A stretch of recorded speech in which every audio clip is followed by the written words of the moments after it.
오늘 어린이날입니다. 네.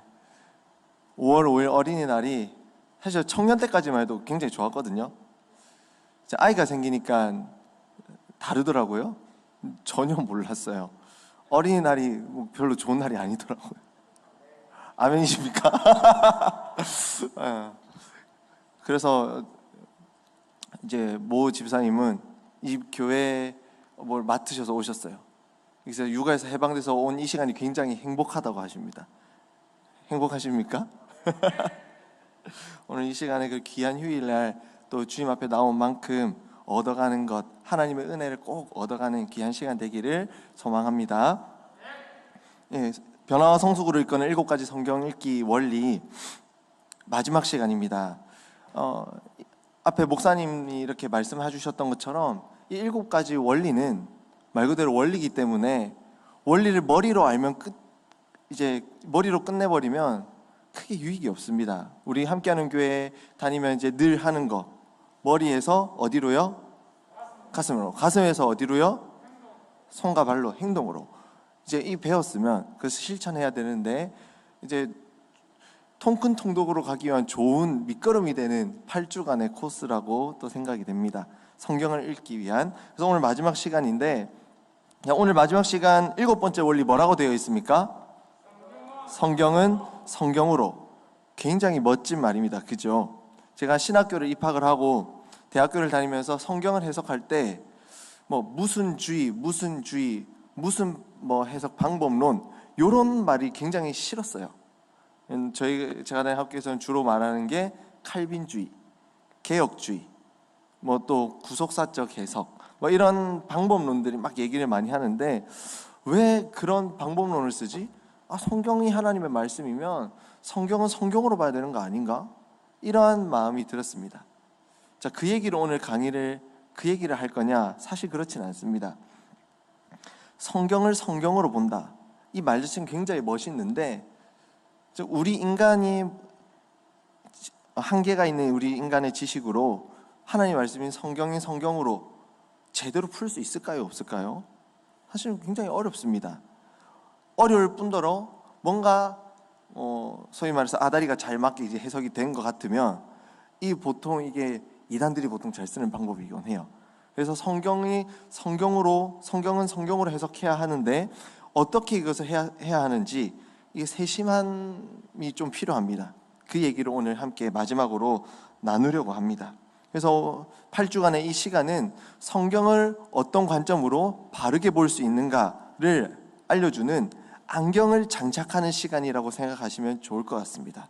모든 인간은 죄인이기 때문에 하나님의 말씀을 왜곡되이 볼 수밖에 없는데 8주간 저와 함께한 이 강의 시간은 이제 렌즈가 깨끗하고 선명하게 성경을 볼 수 있는 안경을 장착을 하는 시간이라고 생각하시면 좋을 것 같습니다.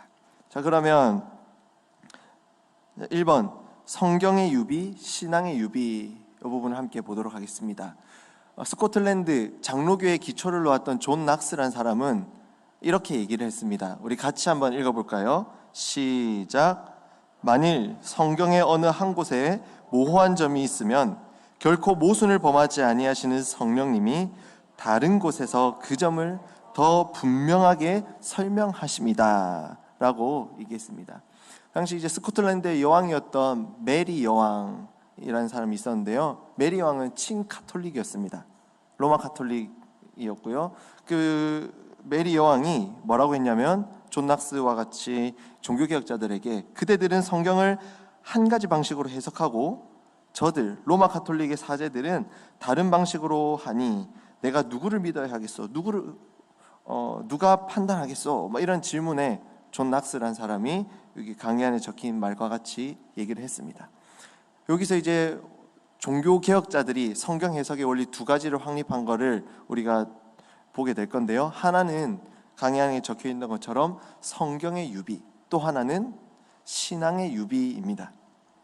성경의 유비가 뭐냐? 존 낙스가 얘기했던 것처럼 어떤 성경 본문 말씀을 읽는데 이 의미가 불분명한 거예요. 잘 모르겠어. 하지만 결코 모순을 범하지 아니하시는 성령님이 성경 다른 본문에서 이 말씀을 또 분명하게 말씀하고 계시다는 사실입니다. 그래서 성경의 유비가 뭐냐? 정리해 놓은 걸 같이 한번 읽어볼까요? 시작. 동일한 진리를 가르치거나 동일한 사건을 언급하는 의미가 분명한 본문들에 비추어 해석하는 것이 성경의 유비입니다. 유비란 게 이제 맞대어 비교하다라는 말이잖아요. 그래서 잘 이제 흐릿한 본문, 의미가 불분명한 본문을 분명한 본문과 비교해서 맞대어서 보면서 이 성경을 다른 성경으로 해석하는 원리가 성경의 유비입니다. 한 가지 예를 나중에 살펴보게 될 것입니다.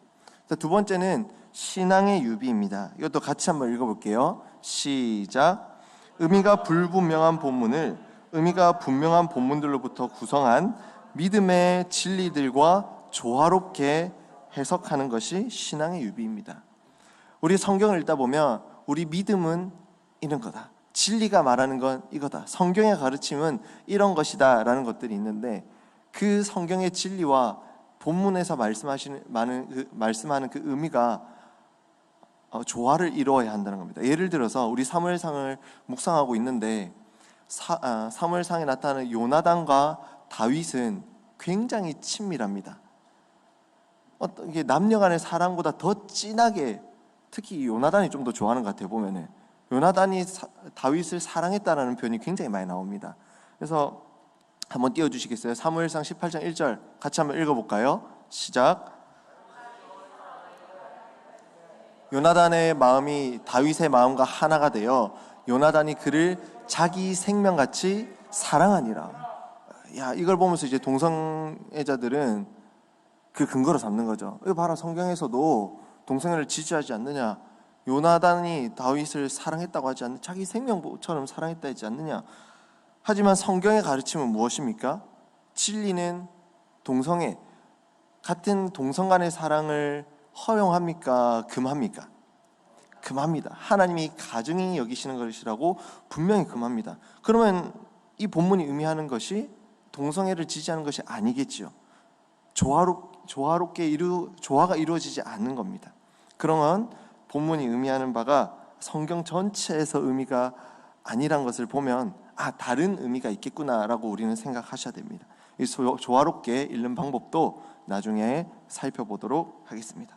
자, 그래서 세 가지로 성경을 성경으로 해석하는 원리 세 가지로 정리를 해봤습니다. 자, 우리 한번 같이 읽어볼까요? 첫째, 불분명한 본문은 분명한 본문에 근거하여 해석해야 합니다. 의미가 불분명하다고 해서 지난주에 배웠던 알레고리컬한 방법으로 마음대로 자기 상황과 그런 환경의 지배를 받아서 자기 입맛에 맞게 해석해서는 안 된다는 겁니다. 분명히 의미가 분명한 본문들이 많이 존재합니다. 자, 두 번째 원리입니다. 시작. 성경 본문은 다른 본문들이 명확하게 가르치는 믿음의 원리나 진리와 조화롭게 해석해야 합니다. 자, 세 번째입니다. 성경의 어느 한 본문이나 부분은 성경 전체의 가르침에 비추어서 해석해야 합니다. 그래서 다른 말로 하면 조직신학, 교의학이 이제 성경을 해석할 수 있게 도움을 주고, 또 반대로 성경 본문은 교의학, 교리, 우리가 고백하는 신앙의 고백들을 정리할 수 있도록 도와줍니다. 서로 이렇게 상호 보완 작용을 하는 것입니다. 자, 그러면 실제로 어떻게 성경을 읽어 나가는가, 먼저 잘못된 사례를 한번 보도록 하겠습니다. 마태복음 25장 1절로 13절에 보시면 예수님이 제자들에게 하신 열 처녀 비유가 나타납니다. 이 열 처녀 비유는 간단하게 내용이 이렇습니다. 한번 펴볼까요? 마태복음 25장 1절로 13절까지 말씀인데요. 다 읽어보진 않겠습니다. 보시면서 천국은 마치, 25장 1절 보시면 천국은 마치 등을 들고 신랑을 맞으러 나간 열 처녀와 같다라면서 예수님이 이 비유의 말씀을 쭉 이어가십니다. 신랑이 언제 돌아올지 모르는데 열 처녀 중에 신랑을 기다리는 다섯 처녀는 등에 불을 붙일 수 있도록 미리 기름을 준비를 해놨고, 다섯 처녀는 여유롭게 게으름 피우면서 기름을 준비하지 않았습니다. 그런데 갑자기 신랑이 오자 당황해서 이 다섯 처녀가 기름 좀 빌려달라 하니까 자기 쓸 것도 이제 빠듯한데 못 빌려주죠. 급히 기름 파는 자한테 달려가서 기름을 사고 이제 돌아오려고 하는데 이미 신랑은 도착해서 잔치는 끝나버렸다라는 내용입니다. 자, 이 내용을 가지고 어떤 이단에서는 이렇게 비유풀이를 합니다. 이 네모 박스 안에 있는 것처럼 열 처녀가 가진 등불, 등은 뭐라고 되어 있습니까? 성경이라 되어 있습니다. 성경. 나름의 근거가 있어요. 뭐라고 되어 있냐면 시편 119편 105절, 우리가 너무 사랑하는 말씀이죠. 주의 말씀은 내 발의 등이요 내 길의 빛이니이다. 주의 말씀은 뭐라고 되어 있습니까? 내 발의 등이라 되어 있습니다. 그래서 말씀이 등이라는 거예요. 또 베드로후서 1장 19절에는 뭐라 되어 있냐면 또 우리에게 더 확실한 예언이 있어, 말씀이 있어. 어두운 데를 비추는 등불과 같다. 예언, 말씀이 등불과 같다. 이 성경에 근거가 있는 거예요. 그래서 열 처녀가 가진 이 등불은 성경을 의미한다라고 해석을 해버립니다. 하지만 지난주에 배웠다시피 상징은 상징으로, 비유는 비유로, 그냥 텍스트 말씀은 그 문자는 문자로 해석해야 되는 건데 이제 필요하니까 주의 말씀은 등불이라. 시편 119편 105절 말씀 그렇게 근거로 되는데 주의 말씀 내 말 등이란 건 차용하면서 내 길의 빛이란 것은 또 배제를 해버립니다. 필요한 것만 쏙쏙 뽑았어요. 아무튼 그렇게 근거를 댑니다. 또 두 번째, 기름 파는 자. 사실 이 비유의 내용에서 기름 파는 자는 별로 크게 중요하게 중요한 위치가 아닌데 이 기름 파는 자를 굉장히 중요한 위치로 갖다 놓습니다. 요한계시록 11장에 보시면 두 증인이 나옵니다. 요한계시록 11장 4절을 보시면 어떤 말씀이 있냐면 요한계시록 11장 4절은 그들은 이 땅의 주 앞에 서 있는 두 감람나무 두 촛대니. 여기서 기름 파는 자, 이 기름이 감람나무, 올리브유, 감람유라고 생각을 한 거예요. 그래서 요한계시록에 보니까 감람나무란 말이 있네. 두 증인이 감람나무라고 하네. 그러면 기름 파는 자는 계시록에 나오는 두 증인을 의미하는 겁니다 라고 주장을 하는 겁니다. 근데 여기서도 마찬가지, 뒤에 두 감람나무와 두 촛대라고 했는데 촛대는 또 언급하지도 않아요. 필요한 것만 이렇게 뽑아 쓰는 모양입니다. 그리고 마지막으로 이제 기름은 뭐라고 되어 있습니까? 말세의 사건과 주 재림에 관한 두 증인의 가르침이라고 해석을 합니다. 그래서 이 이단은 신천지인데요. 신천지는 이 비유를 그래서 어떻게 해석하냐? 등만 들고 있어서는 안 되고 기름 파는 자를 만나서 기름을 얻어야만 합니다. 즉 성경만으로는 부족합니다. 우리는 지금 하면서 성경의 충분성을 배우고 있는데 성경만으로는 부족합니다. 왜냐하면 두 증인을 만나서 말세의 사건과 재림에 관한 가르침을 듣고 깨달아야 한다는 겁니다. 그렇지 않으면 지옥에 간다고 이제 주장을 하는 거죠. 사실은 굉장히 말도 안 되는 주장입니다. 비유 해석도 잘못됐고 신천지는 이제 자기네 교리를 맞추기 위해 끌어 쓴 거고 또 사실 성경으로 충분하지 않다니요. 성경에 다 마지막 때에 관한 재림에 관한 말씀이 등장하고 있는데 성경을 정말 필요한 것만 이렇게 갖다 쓰고 사실 뭔가 이렇게 비유로 해서 탁탁탁 맞으니까 있어 보이기 때문에 오 그런가? 혹할 수는 있습니다. 그래서 말씀을 읽는 원리들을 아는 게 한 번이라도 들어보는 게 굉장히 중요합니다. 그래서 네덜란드의 저명한 신학자인 헤르만 니델보스라는 사람은 이 비유의 말씀을 두고 이렇게 얘기를 했습니다. 등불, 이 비유의 말씀에 나오는 등불, 기름 파는 자 등은 단순히 이야기를 구성하기 위해서 끌어들인 소품에 불과하며 그 이상의 어떤 의미도 갖지 않는다라고 얘기를 했습니다. 그냥 문자 그대로 등불은 등불인 거예요. 그래서 이제 먼저 우리가 배웠던 원리들을 쭉 생각하시면서 그러면 이 비유의 의미는 무엇인가를 한번 생각해 보면 예수님이 이 비유의 말씀을 한 첫 번째 이 1차 독자들, 예수님의 이 열처녀 비유를 들었던 독자들은 누구일까요?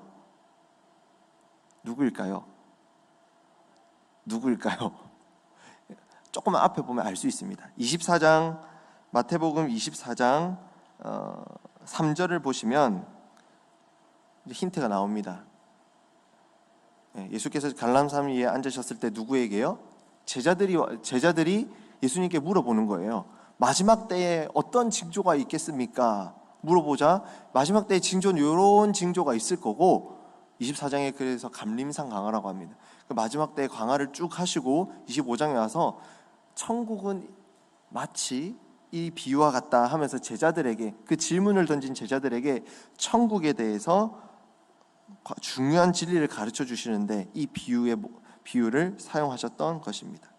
그래서 이 비유에서 사실 정말 중요한 요소는 무엇이냐면, 첫 번째는 신랑입니다. 이 신랑은 예수님을 상징하는 겁니다. 재림 때에 언제 오실지 모르는 신랑이신 예수님을 상징하는 거고요. 그리고 슬기로운 처녀들이 굉장히 중요한 요소입니다. 예수님의 오심을 준비한 5처녀, 오심을 준비하지 못한 5처녀, 이 세 사람의 부류 말고는 사실 크게 중요한 요소는 없습니다. 그래서 이 비유의 진짜 요점은, 핵심은 13절에 명확하게 드러납니다. 우리 마태복음 25장 13절 같이 한번 읽어보도록 하겠습니다. 시작. 너희는 그날과 그때를 알지 못하느니라. 아멘. 예수님의 재림의 때가 언제인지 알지 못하고, 우리 입장에서는, 그 당시 사람들 입장에서는, 그래서 곧 오신다 했는데 인간의 입장에서는 뭐 좀 지체될 수 있고 좀 느린 것 같고 언제 올지 모르지만, 그래서 이제 언제나 깨어서 준비하고 있어라는 것이 이 비유의 요점인 것입니다. 말세의 어떤 두 증인에게 말세에 대한, 재림에 대한 가르침을 받지 못하면 지옥 간다가 핵심이 아니라, 천국은, 예수님의 재림은 언제 올지 모르니까 늘 깨어 있어라는 게 요점인 것입니다. 자, 그러면 이제 이 비유는 그 요점인데 조금 더 나아가서, 자, 그럼 예수님이 언제 오실지 모르잖아요, 그죠? 아시는 분 계십니까? 큰일 나죠. 알 수 없습니다. 그러면 예수님 언제 오실지 모르는데 예수님의 재림을 우리가 기다리고 준비해야 되는데 어떻게 준비해야 할까요?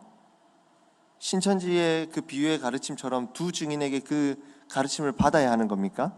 아닙니다. 성경에 다 기록되어 있습니다.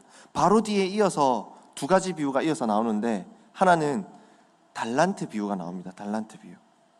그리고 또 하나 나오는 건 31절부터 쭉 나오는 게 양과 염소의 비유가 나타납니다. 이 두 비유를 통해서 이제 예수님이 언제 오실지 모르니까 깨어 있었는데 늘 준비하고 있어야 되는데 어떻게 해야 되는가를 가르쳐주고 있어요. 먼저 달란트 비유를 통해서는 깊이 살펴보지 않겠습니다만은 핵심은 그겁니다. 하나님이 맡기신 사명을 충실하게 감당하면서 하나님 나라를 위해 살아야 한다는 게 달란트 비유입니다. 그래서 재림의 때를 기다리면서 우리는 맡겨진 사명을 충실히 감당하는 성실한 종이 되어야 된다는 것. 또 하나는 양과 염소 비유를 들면서 믿음의 형제들, 지극히 작은 자들을 돌아보고 그들에게 사랑을 실천해야 한다는 것, 어려운 자들을 돌아봐야 한다는 것, 그렇게 재림의 때를 준비해야 된다는 것을 알려주고 있습니다. 그러므로 신천지가, 이단들이 어떤 비유의 말씀을 자기들의 교리의 입맛에 맞게 마음대로 해석하는 것은 우리가 좀 그럴싸해 보이고 멋있어 보일지 모르지만, 우리는 그것을 분별할 수 있는 지혜가 있어야 되고, 좀 애매하고 느낌 이상하다 싶으면 목사님들 찾아서 물어보시기 바랍니다. 우리는 좀 헷갈릴 수 있습니다. 꼭 물어보세요. 가끔 물어보면 정말 건전한 건데 의심하면서 물어보는 경우도 있긴 있던데, 꼭 그래도 돌다리도 두드려보고 건너는 것이 좋습니다. 자, 그러면 성경을 성경으로 어떻게 바르게 해석할 수 있는가? 세 번째 한번 보시겠습니다. 의미가 불분명한 본문을 분명한 본문에 비추어서 읽어보는 것을 한번 해보도록 하겠습니다. 마태복음 16장 19절로 21절 같이 한번 읽어보겠습니다. 방송시 한번 띄워주시면 감사하겠습니다. 마태복음 6장 19절로 21절까지 말씀 같이 읽어볼까요? 시작. 너희를 위하여 보물을 땅에 쌓아두지 말라. 거기는 좀과 동록이 하며 도둑이 구멍을 뚫고 도둑질하느니라.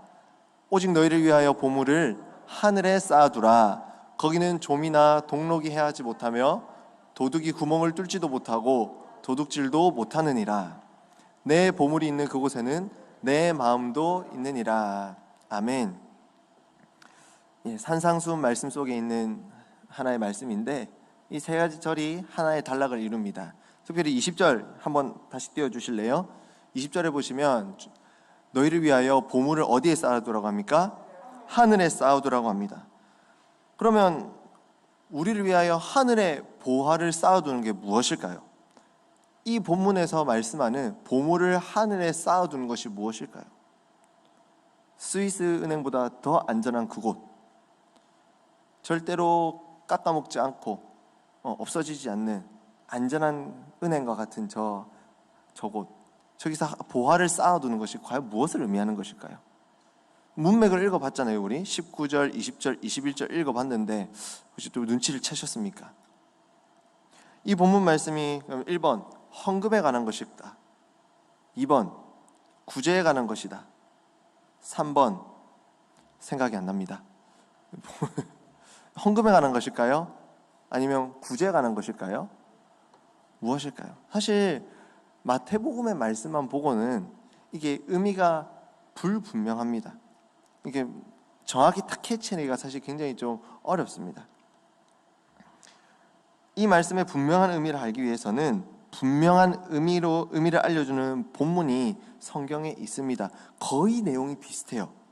그러한 본문을 통해서 명확하게 의미를 우리는 도출해낼 수 있습니다. 그 본문이 어디냐면 누가복음 12장 33절로 34절 말씀입니다. 누가복음, 이거 한번 띄워주세요. 누가복음 12장 33절 34절. 아까 읽었던 말씀 생각하면서 같이 한번 비교하면서 읽어보세요. 같이 읽어보겠습니다. 시작. 너희 소유를 팔아 구제하여 낡아지지 아니하는 배낭을 만들라. 곧 하늘에 둔 바 다함이 없는 보물이니 거기는 도둑도 가까이 하는 일이 없고 좀도 먹는 일이 없느니라. 너희 보물이 있는 곳에는 너희 마음도 있느니라. 아멘. 어때요? 마태복음 말씀과 이 누가복음 말씀이 내용이 거의 비슷하죠. 근데 이 누가복음 말씀에서는 이제 하늘에 보화를 쌓아두는 게 무엇인지 그 의미를 분명히 알려주시고 있습니다. 우리 33절 다시 한번 볼까요? 뭐라고 합니까? 너희 소유를 팔아 구제하여 낡아지지 아니하는 배낭. 뭐 해서 낡아지지 않는 배낭을 만들라 합니까? 구제해서. 하늘에 보화를 쌓으라 하니까 뭔가 저축하고 예금하고 해야 될 것 같은데 오히려 그 방식은 뭐예요? 쓰는 거예요. 쓰는 거. 어떻게 해요? 구제하는 거예요. 구제하는 거. 우리의 가진 것들을 가지고 더 어려운 자들에게 구제를 하는 것이 바로 하늘에 보화를 쌓는 것이라는 분명한 의미를 누가복음에서는 말씀해 주고 있는 겁니다.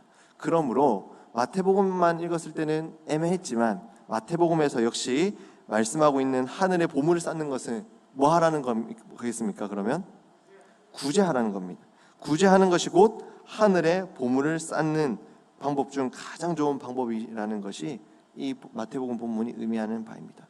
성경을 성경으로 해석하는 것은 이렇게 같은 내용을 얘기하되 더 분명한 의미가 있는 본문을 가지고 불분명한 의미가 있는 본문을 해석할 수 있는 겁니다. 사랑하는 성도 여러분, 이 본문 말씀 어쨌든 우리 한번 들었지 않습니까? 하늘의 보물을 많이 쌓으시기 바랍니다. 이 말은 많이 쓰시라는 말씀입니다. 예. 이 뒤에는 또 아멘이 좀 작네요.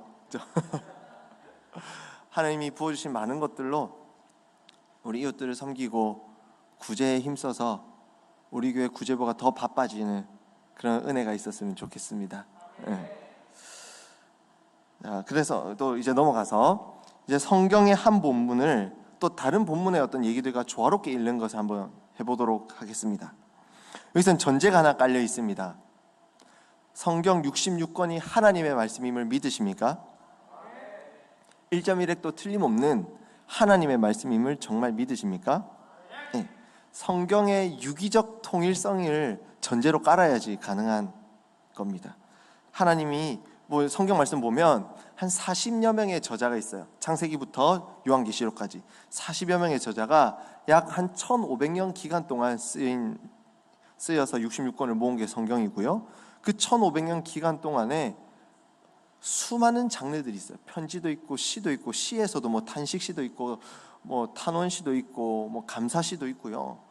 또 어떤 데 보면은 약간 연애시 같은 노래 같은 장르도 있고요.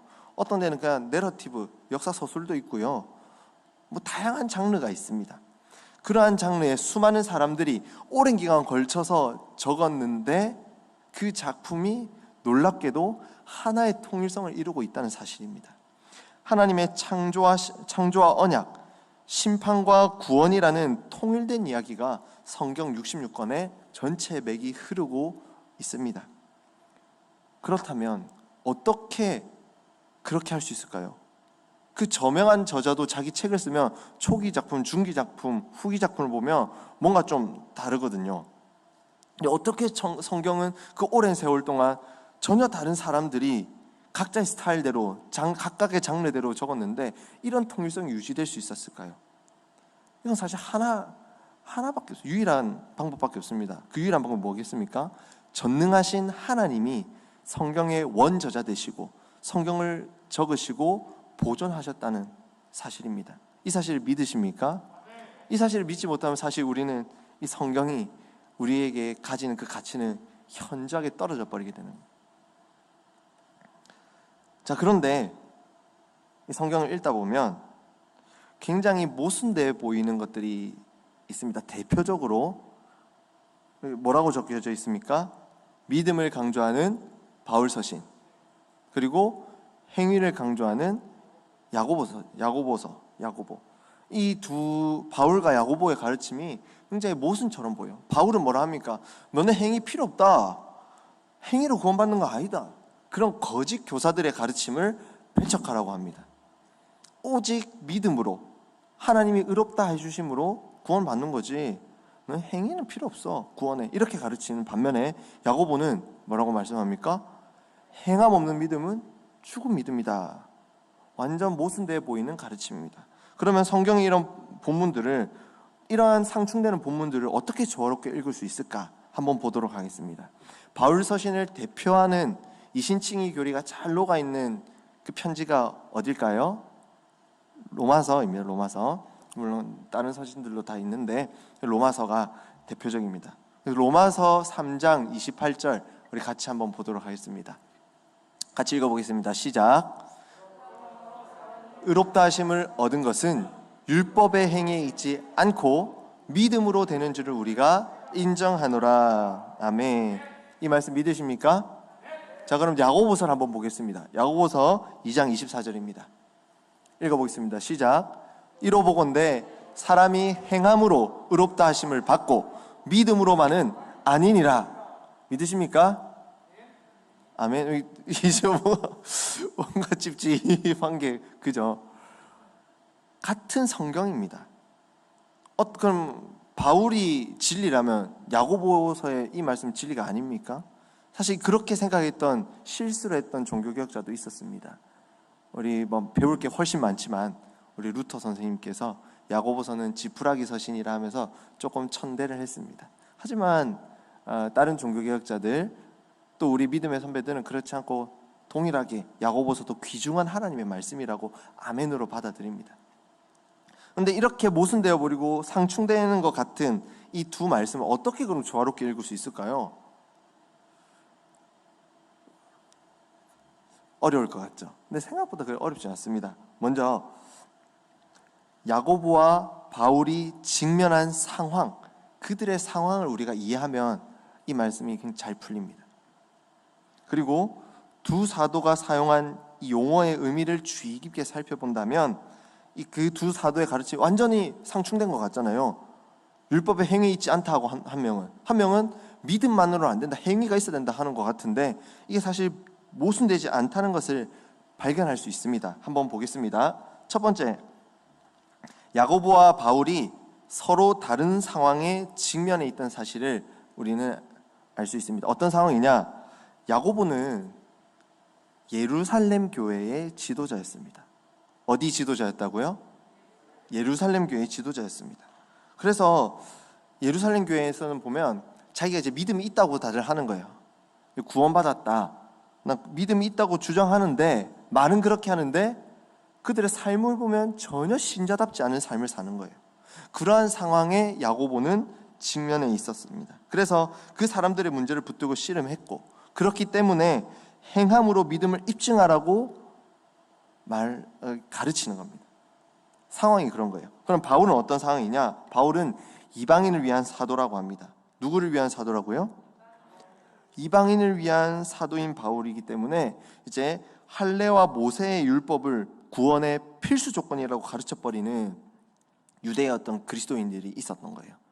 잘못된 가르침, 바울이 가르친 복음이 아닌 다른 복음을 가르치는, 너네 예수님 믿는 것도 맞는데 할례도 받고 율법도 지켜야 돼 라고 가르치는 잘못된 가르침 속에 있는 교회들, 이방인의 교회들, 갈라디아 교회 대표적으로, 그런 상황 속에서 바울은 그들에게 오직 믿음으로 의롭다 하심을 받는다는 그 복음의 진리를 강조할 수밖에 없는 그런 상황에 처해 있었습니다. 상황이 좀 다르다는 걸 아시겠죠? 자, 그러면 두 번째로, 그럼 야고보와 바울이 행함이라는 단어를 말하는 그 맥락이 다를 수밖에 없는 거예요. 율법의 행위로 의롭다 하심을 받을 수 없다, 행위로는 구원을 받을 수 없다라고 말할 때 바울이 문제 삼은 것은 회심하기 이전일까요? 이후일까요? 이전입니다. 이전. 회심하기 이전, 우리가 예수님을 모르는데, 예수를 알지 못하는데, 구원받지 못한 죄인들인데, 아무리 우리가 무엇을 한들 우리 담임 목사님 표현으로 하면 숨만 쉬어도 죄, 밥을 먹어도 죄, 자도 죄인데, 아무리 우리가 무엇을 한들 우리의 행위로서는 구원을 받을 수 없다는 거예요. 회심하기 이전의 행위들은 소용이 없다는 겁니다. 구원의 조건으로 될 수 없다는 겁니다. 전적으로 구원은 하나님의 은혜입니다. 반면에 야고보가 말하는 행함은 무엇입니까? 야고보서 2장 14절은 이렇게 말씀합니다. 한번 들어보세요. 야고보서 2장 14절은 만일 믿음이 있노라 하고 행함이 없으면, 나오네요. 같이 읽어볼까요? 시작. 내 형제들아, 만일 사람이 믿음이 있노라 하고 행함이 없으면 무슨 유익이 있으리요? 그 믿음이 능히 자기를 구원하겠느냐라고 해서 알 수 있듯이, 이게 여기서 이제 무엇을 알 수 있냐면 믿음이 있다고 하는 거예요. 회심을 하고 믿음이 있는 사람들, 회심한 이후의 사람들은 이제 행위가 나타나야 한다는 겁니다. 바울은, 다시 정리합니다. 바울은 예수 믿기 전, 회심하기 전에 우리 구원받는 조건으로 행위가 있을 필요가 있다 없다? 없다. 야고보는 회심한 사람들은 그 믿음의 증거로 행위가 필요 있다 없다? 있다. 정리하면 바울은 이렇게 얘기하는 겁니다. 믿음을 죄인이 하나님 앞에서 의의 선언을 받는 유일한 조건으로 강조한 거예요. 회심하기 전에. 반면에 야고보는 그 예루살렘에서 이제 목회를 하면서 행함을 신자가 자신의 의로운 신분을 입증하는 유일한 방식으로 강조를 했던 겁니다. 자, 그러면 이제 바울의 가르침과 야고보의 가르침이 조화가 되겠죠. 그죠? 구원은 전적으로 하나님의 은혜인 줄 믿습니다. 아멘이십니까? 그러면 이제 우리가 진짜 구원받았다면, 구원받은 참된 믿음을 소유한 믿음의 사람이라면 우리에겐 반드시 믿음의 행위가 나타나야 되는 줄도 믿습니다. 아멘이십니까? 네. 우리가 정말 구원받은 믿음의 사람이라면 그 믿음의 행위가 나타나야 합니다. 예배, 구제, 섬김 등 믿음의 행위, 이웃을 사랑하고 하나님을 사랑하는 우리의 행위들은 반드시 나타나야 합니다. 자, 이렇게 성경에 보면 어떻게 모순돼 보이는 그런 가르침들을 있지만 성경 전체적인 가르침 속에서 이것을 우리는 조화롭게 읽을 수 있어야 됩니다. 이것을 가지고 제대로 찾아냈다, 성경 바르기 말도 안 되는 거 짜집기 해가지고 잘 끼워 맞춘 것 같더만 결국 모순이 있네 라고 공격하는 것이 아니라 조화롭게 하나님의 말씀임을 아멘으로 받아들이면서 조화롭게 읽을 수 있는 눈을 가질 수 있어야 합니다. 자, 마지막입니다. 성경 전체의 가르침에 비추어서 읽기인데 뭐라고 적어놨습니까? 네, 구약의 인물들과 여자 문제, 굉장히 흥미로운 얘기입니다.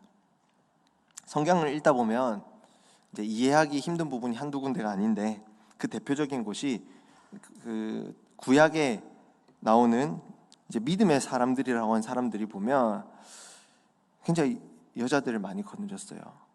이게 도대체 어떻게 된 걸까요? 여자 문제에 있어서 깨끗하지 않은 사람들이 굉장히 많은 거예요.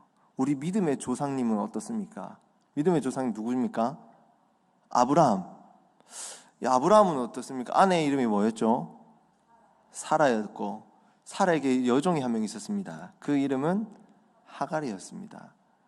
하나님의 언약의 약속을 받은 자식, 씨에 대한 약속을 받은 아브라함이 나이가 먹어가는데 자녀가 출생하지 않자 누구랑 동침을 해버립니까? 사라의 여종인 하갈과 동침해버립니다. 그리고 이스마엘을 낳지요. 그런데 그런 아브라함을 믿음의 조상이라고 얘기를 합니다. 또 아브라함의 손자 야곱은 또 어떻습니까? 야곱은 외모지상주의 아닙니까? 모든 남자가 공감할 수 있는 라헬을 위해 7년을 거뜬히 할 수 있죠. 그죠? 아멘이십니까? 유승민 형제님. 근데 이 야곱은 4명의 여자를 끼고 살았어요. 레아 있었죠. 라헬 있었죠. 그 2명에게 딸린 실화 빌하라는 이 2 여종이 있었잖아요. 4명이 이게 어떻게 된 거예요? 저도 4명이랑 같이 살아도 됩니까? 그렇게 볼 수는 없는 거예요. 그죠? 뭔가 찝찝해요. 또 명백하게 다윗은 어떻습니까? 우리 너무나 잘 아는 밧세바 사건. 그럼에도 불구하고 다윗을 보고 하나님 뭐라고 합니까? 마음에 합한 자라고 하시며 하나님은 다윗을 사용하셨습니다. 이런 걸 보고 실제로 미국의 한 교회에서 이제 설교에 대한 강의가 있었는데 그때 강사가 이 방금 말씀 위와 같은 내용을 언급하면서 그런 것을 근거로 대면서 여자의 문제가 있더라도 하나님께서 내치신 사람이 없다고 주장을 했습니다. 여자 문제가 좀 있어도 하나님께서 사용하신다는 거예요. 정말 그럴까요? 사실 알고 보니까 그 배경에는 그 강사가 목회하는 그 교회에 유명 정치인이 있었는데 이런 여자 문제로 조금 불미스러운 소문이 퍼지고 있었던 상황이에요. 그것을 막기 위해서 이렇게 끌어다 쓴 거거든요. 하지만 구약의 여러 인물들이 소위 여자 문제가 있었다고 해서 그 오늘날에도 동일하게 여러 여자를 아내로 두는 것, 여러 여자와 관계를 가지는 것을 허용해도 된다는 것일까요? 소위 말하는 7계, 7번째 계명 무엇입니까? 간음하지 말라. 이 7계로 불미스러운 소문들이 얼마나 많이 들립니까? 참 부끄럽습니다. 그래서 사실 저는 참 그런 기사를 듣고 소문을 들을 때 두려워요.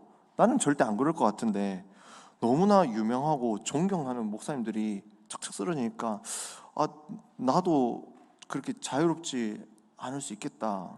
그래서 이제 우스갯소리로 누가 그러더라고요. 왜 목회자 사모님들 다 예뻐요? 그러니까 딴 여자 보면 안 된다입니까? 이러더라고요. 그래서 제일 예쁜 사람만 봐야 되니까 예쁠 수밖에 없다라는 우스갯소리를 하던데 이 7기에 넘어지는 걸 보면서 구약의 믿음의 사람들도 보세요. 이런데 허용해도 되지요. 실수할 수 있지요.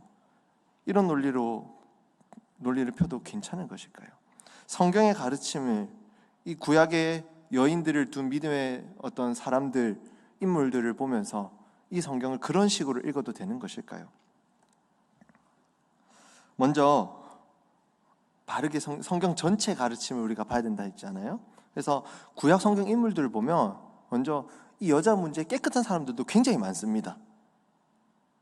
여호수아, 갈렙, 또 선지서들 쭉 보면 그 선지자들, 예언자들 보시면 이런 문제가 거의 등장하지 않아요. 그리고 하나님께서 대표적으로 다윗의 그 밧세바 사건 있지 않습니까? 그 사건은 가만 안 두시거든요. 그냥 넘어가지 않습니다. 그 별로 나단이 책망도 하고요. 이후에 자기 아들 압살롬이 다윗 자기 후궁들과 대낮에 온 이스라엘 보는 데서 동침하는 그런 끔찍한 심판도 받게 됩니다. 그리고 무엇보다 다윗은 어떻게 했습니까? 철저히 눈물로 회개를 했지 않습니까? 대표적인 그 시가 회개의 시가 시편 51편 말씀입니다. 다윗의 시. 죽도록 회개한 거예요. 진짜로 회개한 거예요. 오늘날 이게 7개를 범한 그런 목회자들의 소문을 듣는데 대충 이렇게 덮고 넘어가서 잠깐 시간 때우고 복귀하는 모습이 아니라 다윗은 진짜 죽도록 회개했거든요. 그렇다면 이에 대한 성경 전체의 가르침은 어떨까요? 여러 여자와 관계를 하고 아내를 두어도 괜찮다는 게 성경의 가르침일까요? 아닙니다. 하나님은 분명히 말씀하셨습니다. 우리 레위기 11장 45절 한번 띄워주시겠습니까? 레위기 11장 45절. 제가 한번 읽어볼게요. 앞에 한번 읽어볼까요? 시작. 나는 너희의 하나님이 되려고 너희를 애굽에서 인도하여 낸 여호와라. 내가 거룩하니 너희도 어떻게라고요? 거룩할지어다. 내가 거룩하니 너희도 거룩해라고 분명히 말씀합니다. 신약 구약 성경도 그렇고 신약 성경도 마찬가지입니다. 신약 성경 베드로전서 1장 15절 말씀, 베드로전서 1장 15절 말씀 제가 한번 읽어보겠습니다. 오직 너희를 부르신 거룩한 이처럼 너희도 모든 행실에 어떤 자가 되라? 거룩한 자가 되라.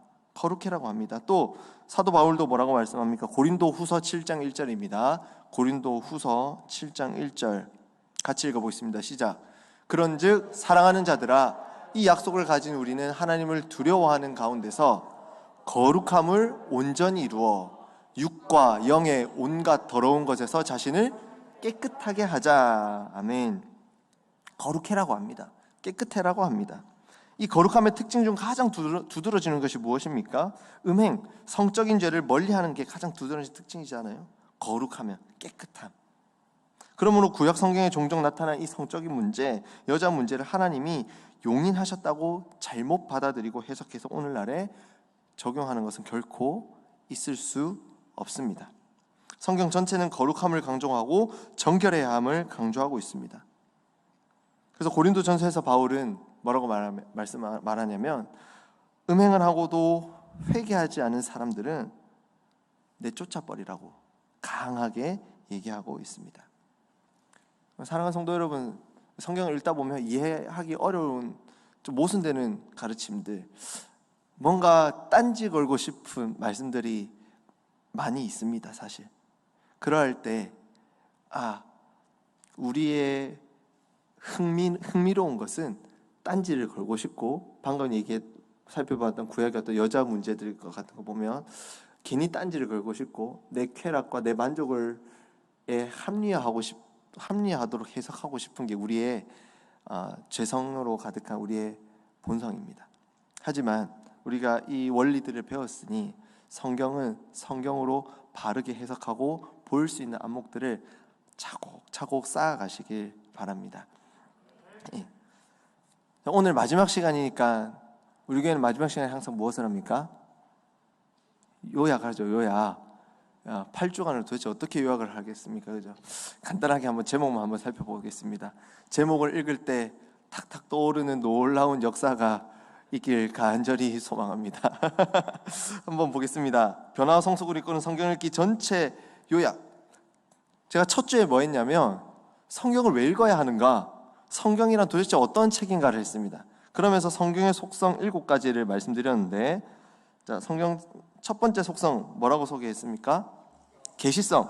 하나님을 볼 수 있는 안경이란 소제목이 붙었었습니다. 하나님이 알려주셔야 볼 수 있는데 알려주시는 유일한 통로, 가장 확실한 통로가 바로 성경이라는 것이죠. 그래서 성경을 읽어야 한다는 겁니다. 자, 두 번째 속성 뭐였습니까?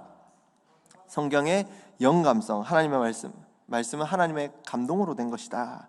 인간 저자가 썼지만 하나님의 감동으로 하나님이 역사하신 하나님의 말씀인 것을 강조했습니다.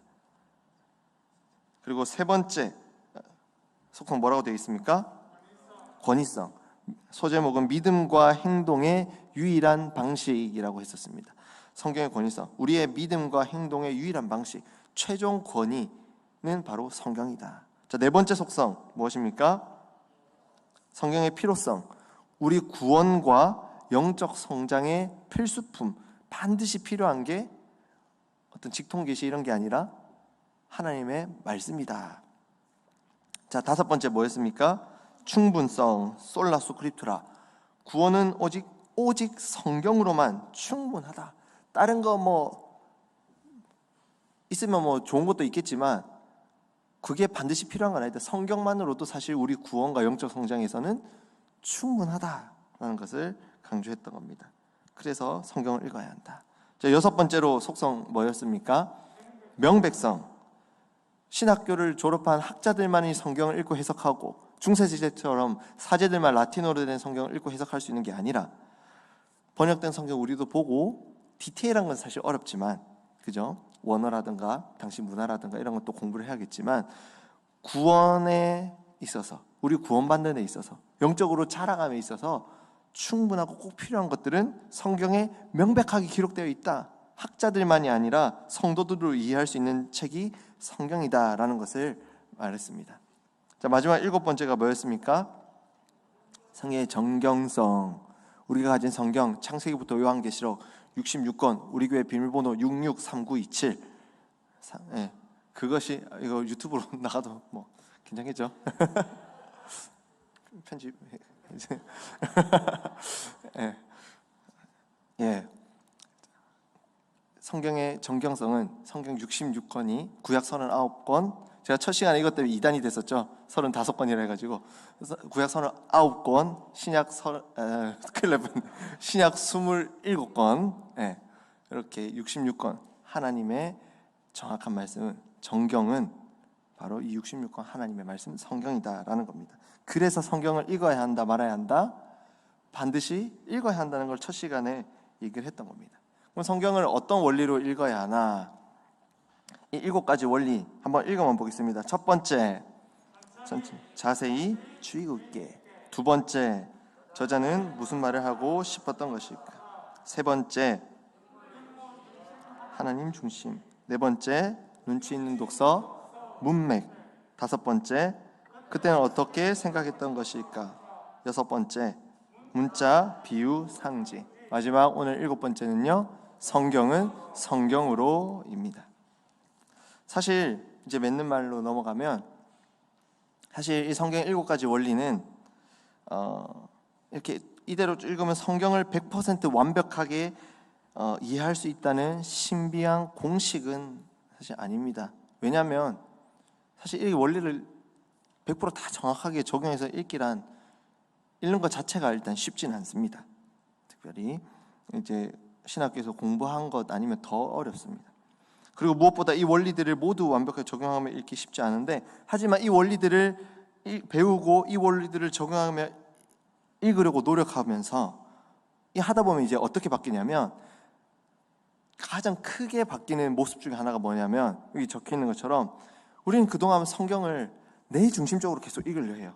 내 있는 상황에서, 내가 처한 상황에서 어떻게 은혜 한번 받아보려고, 연애해보려면 어떻게든 하나님이 리브가와 이삭을 만나게 해준 그런 본문의 은혜 받고 그런 거 있잖아요. 그렇게 내 자기 중심적으로 읽으려고 했던 것에서 이제 하나님이 도대체 무엇을 말씀하시려고 하시는가, 하나님의 마음은 무엇인가, 이 관점으로 전환되는 게 가장 큰 특징입니다.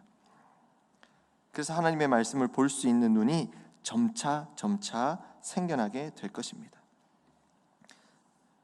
그래서 두 번째 단락 우리 같이 한번 읽어봤으면 좋겠습니다. 사실 여기서부터요. 시작. 사실 이 원리들을 일반적인 독서의 원리와도 비슷한 점이 많습니다. 하지만 성경은 지적인 만족, 이해 차원에서 끝낼 수 없습니다. 그러므로 우리는 항상 성경을 읽을 때마다 기도해야 합니다. 다음 같이 읽어보겠습니다. 하나님 아버지, 이 말씀을 통해 나에게 말씀하시고자 하는 것이 무엇인가요? 가르쳐 주세요. 성령님 말씀을 깨닫게 해주세요. 아멘. 성령님이 하시는 가장 중요한 역할 중에 하나가 뭐냐?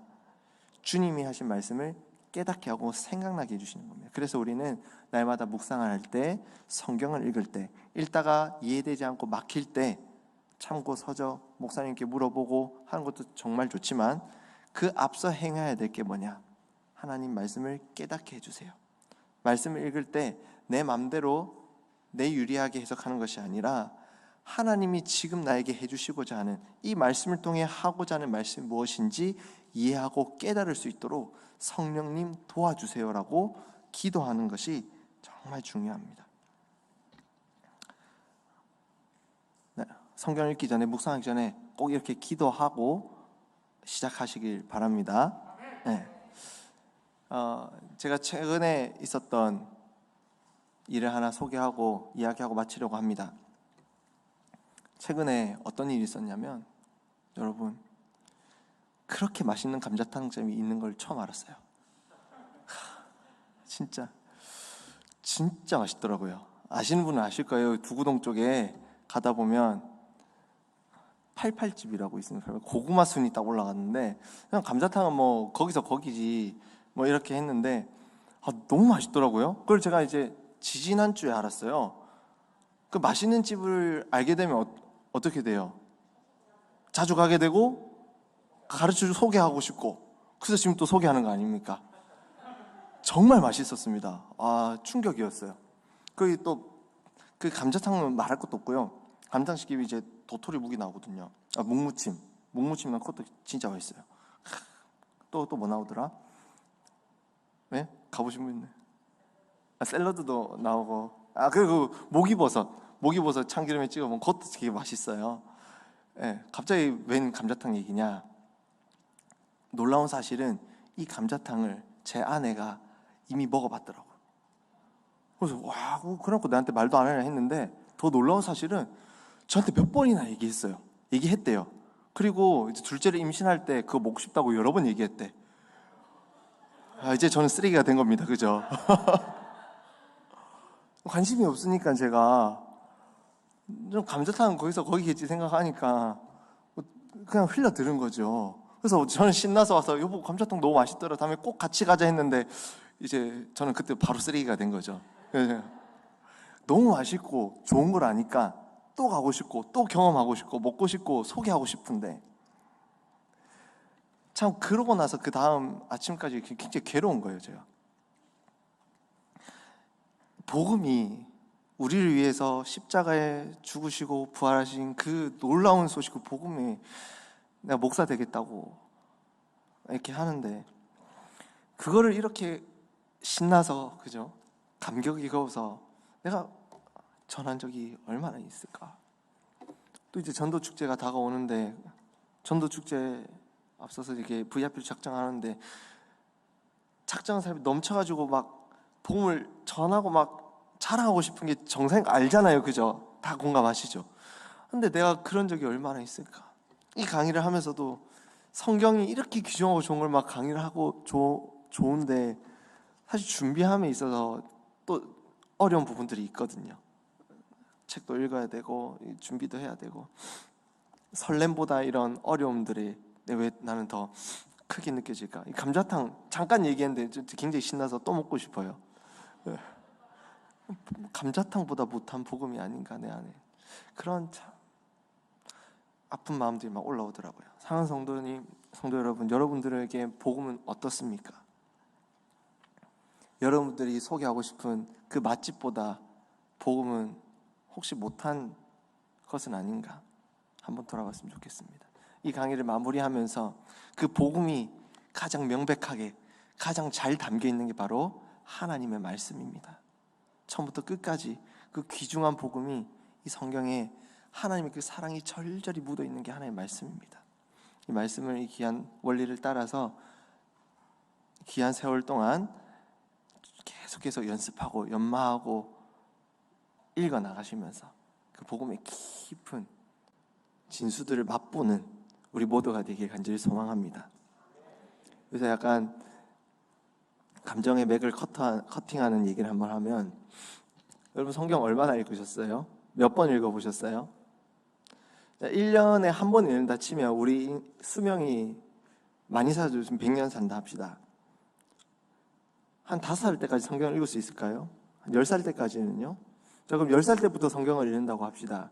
그럼 100살까지 산다면 몇 번 읽겠습니까? 1년에 한 번씩 읽으면 고작 90번 읽는 거예요. 1년에 성경을 몇 번 읽으십니까? 통큰통독은 90일에 일독하도록 계기되어 있어 1년에 4번 일독되어 있고요. 성경을 읽어지내는 하루에 20장씩 읽도록 이제 커리큘럼이 짜져 있어서 1년에 6번이나 읽게 됩니다. 그것도 하루에 한 10장 정도를 읽으면 1년에 한 3번 정도 읽게 됩니다. 사랑하는 성도 여러분, 그 귀한 복음의 진수가 담긴 하나님의 사랑이 절절히 담긴 하나님의 말씀을 얼마나 읽으시렵니까? 얼마나 읽으려고 애쓰시렵니까? 다음번에 통곡통도 꼭 들으시란 말입니다. 그죠? 이 귀한 하나님의 말씀을 더 사랑하고, 시편 119편 보면 성경에서 가장 긴 절이 시편 119편이거든요. 몇 절까지인지 아세요? 176절까지인가 있어요. 그 긴 시편 119편 통틀어서 하는 말이 하나님의 말씀이 너무 좋다는 얘기를 하는 거예요. 그 다윗의 고백이, 시편 기자의 고백이 우리의 고백이 되기를 간절히 소망합니다.